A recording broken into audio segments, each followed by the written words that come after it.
This is your 20-minute podcast, where we do our best to give you useful information in 20 minutes or less. Today's podcast is brought to you by Audible. Get a free audiobook download and 30-day free trial at audibletrial.com/your 20-minute podcast. Over 180,000 titles to choose from for your iPhone, Android, Kindle, or MP3 player. Now, here's your host, David Brower. This is David Brower with your 20-minute podcast, and our special guest today is Jenny Maher from Richmond, Virginia. Did I pronounce your last name right? Close enough. Close enough? What is it exactly? Maher. Maher. Oh, well, that wasn't close enough. That wasn't even close. All right, we're here with Jenny Maher from Richmond, Virginia, and great to have you here today. As I'm a current Coloradoan and you're a former Coloradoan, so I guess we got a little something in spirit, huh? Yeah, if you want to admit to that, that's fine. Ouch! Oh! You probably are really happy that North Carolina won the NCAA championship too, right? I'm not a big basketball fan. Oh, good girl. Good girl. Hey, I'm intrigued by your book. It's called Never Give Up, How Determination and God Gave Me a Better Look at Life. And you've got some amazing reviews. Jenny Brewster in a Barnes & Noble review said one of the most interesting and jaw-dropping and addicting memoirs, biography books she's ever read. You have obviously touched a ton of people with your book. How's that experience been for you? I know to get from ground zero to the book is a whole other conversation, which we'll get into in a moment. But how does it feel having this book touch so many people in so many ways? Oh, there's no words to mention. I mean, I meant for it to help others, but I didn't expect so many positive reviews. And like you said, the reviews that I got, I guess I didn't think my story was that touching, but I'm glad that it hopefully is helping a lot of people. Absolutely. From everything I read, it certainly is. And let's talk about your story as much as you would like to. I know you were in the Air Force. Thank you for your service, by the way. You're welcome. And grow up in a challenging family. Tell me about that and how your life kind of progressed over time. Well, my mom had bipolar disorder, so that in itself left it challenging because she would go into psychotic breakdowns, which would put her into the hospital, and that meant me and my brother would have to go into foster care. Kind of a spur of the moment, so it was one of those when you never really knew when it was going to happen. And also, the foster homes weren't the best care, and this is in Los Angeles, California. Yeah. So that, and then as I got older, it was just more of, I always say it was kind of like walking on eggshells.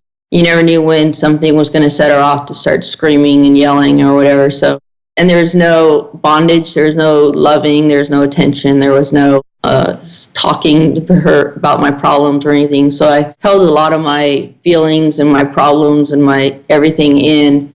So I dealt with a lot of physical issues with migraines and stomach problems and ulcers, and as a young age, and affected me as I got older because I had no one to talk to about the problems or just about being a woman or, the everyday things. Just everyday stuff, yeah. Right, as you get older and just getting close to somebody. So, I mean, I had some friends, but that was about it. And so as I got older, I didn't know how to talk to people about the stress that I was dealing with. I was still, after I got out of the Air Force, my mom was my only family, so I still was with her and she lived with me for a while. And I just kind of accepted it, and that was my life. I didn't know really much of a difference, but I ended up being diagnosed with bipolar disorder and PTSD and depression. And so I was dealing with that, and then her problems were causing me, and just... Over the top.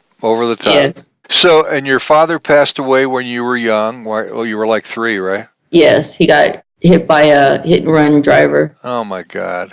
And what about your brother? My brother is 4 years older than me, and he was sent to foster home when he was 12. So I was 7. He's 4 years older than me. So I really didn't know him at all. So it's just basically me and my mom. Gotcha. And then at some point along the line, you were struggling for help, and the police, instead of helping you, obviously misunderstood the circumstance, and I'm being polite about that, but And they shot you, right? Right. He shot me in the mouth with a .45 hollow point at about 5 feet distance away. Wow. And why any sense of, I mean, you're asking for help and they pulled the trigger. Any idea why? What happened? Like you said, it was miscommunication. I still don't know exactly what went on there, but I mean, I was calling to just talk to somebody. I was calling a 911 mostly, or to talk to somebody. I wasn't suicidal or anything, and I don't know. They went and tried to say that I said I was going to kill a cop, and I never said that. And my gosh. When I ended up being they charged me with attempted murder and assault of a police officer, and I was in jail for 6 months because I wasn't able to post bond. And by the time, right before it came to trial, they dropped it because they said they lost the tape that said that. So. Well, of course they did, because it never existed. I mean, the police I was living in Aurora at the time. The police in Aurora there were really they're really deceiving kind of police that go the wrong direction. Oh my gosh. And then what happened and now you're a quadriplegic, right? Right.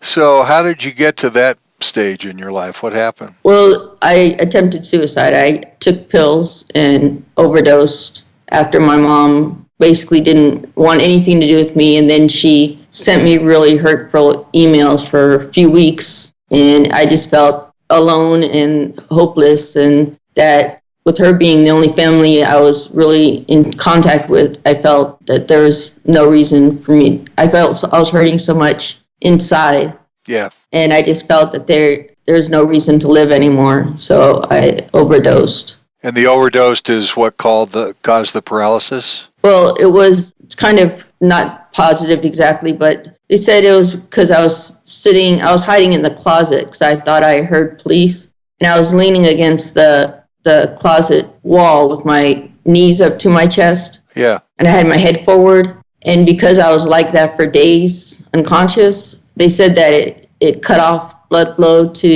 in my neck to that part of my spinal cord, which basically killed the spinal cord right at C5, C6. That left me paralyzed. So you went right into a fetal position, didn't you?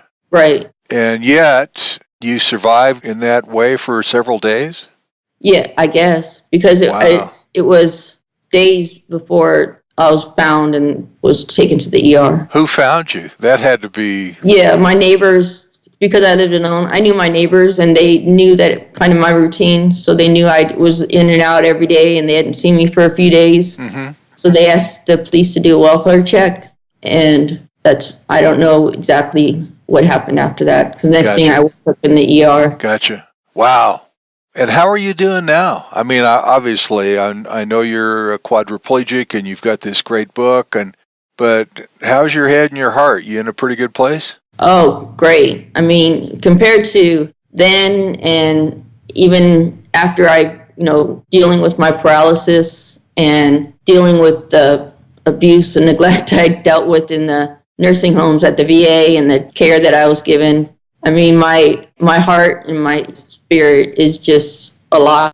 I mean, I've found God, and I've got new faith and hope, and it's like a 180. Well, I could hear the joy in your voice. I just got goosebumps on that.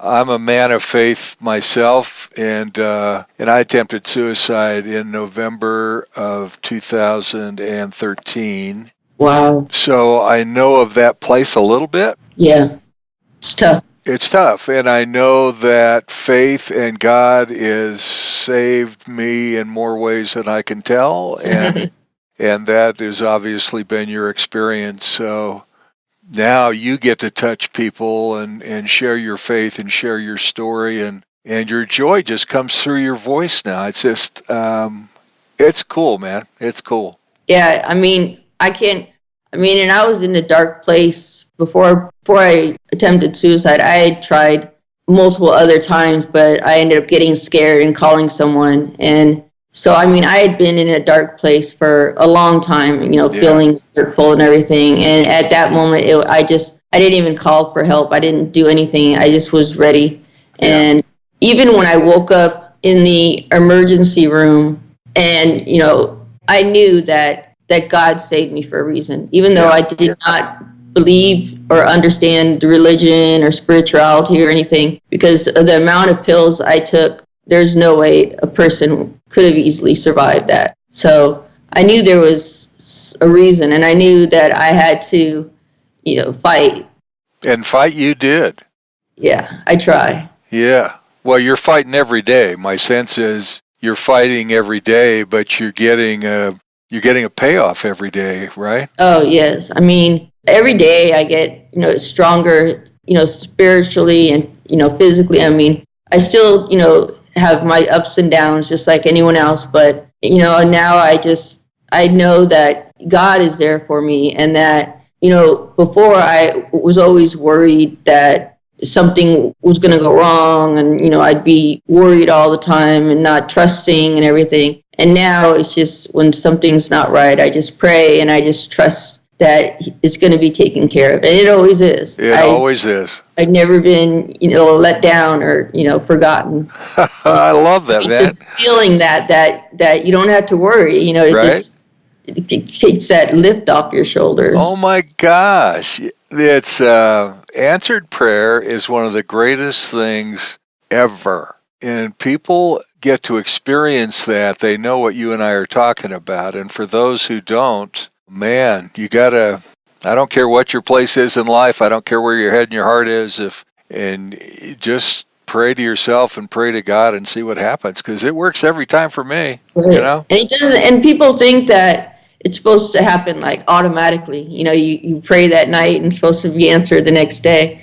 And God has his plans, and we don't always understand which direction he's going, and that's where faith comes in. Right. Because I've had, car accidents, and I don't, I get upset because I get in the car accident, but I'm glad that I'm alive, and I know he, took care of me, and there's a reason for what's going on, and it's, that I just have to trust in him and leave it up to him. There's a reason you're here, and one of those reasons is your amazing book. I can't wait to order it myself. And now you're painting, right? Yes, I started painting 2 years ago. And just what brought you to that? What gave you the motivation to be creative like that? Well, growing up, I'd always drawn and pencil drawings, and I never really took on painting. And after I got paralyzed, it got hard to hold, like a pencil to do drawings and stuff. Sure. So I tried a little bit, and then I wasn't able to. And then